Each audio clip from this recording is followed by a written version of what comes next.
கர்த்தருக்கு ஸ்தோத்திரம். சங்கீதம் 5ஆம் அதிகாரம் வசனங்கள் 7-12 முடிய. நானோ உமது மிகுந்த கிருபையினாலே உமது ஆலயத்துக்குள் பிரவேசித்து உமது பரிசுத்த சந்நிதிக்கு நேரே பயபக்தியுடன் பணிந்து கொள்ளுவேன். கர்த்தாவே, என் சத்துருக்களின் நிமித்தம் என்னை உம்முடைய நீதியிலே நடத்தி எனக்கு முன்பாக உம்முடைய வழியை செவ்வைப்படுத்தும்.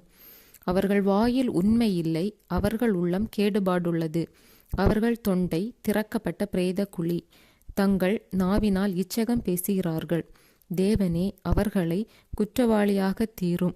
அவர்கள் தங்கள் ஆலோசனைகளினாலேயே விழும்படி செய்யும்.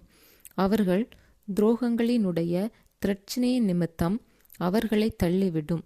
உமக்கு விரோதமாய் கலகம் பண்ணினார்களே, உம்மை நம்புகிறவர்கள் யாவரும் சந்தோஷித்து எந்நாளும் கெம்பீரிப்பார்களாக.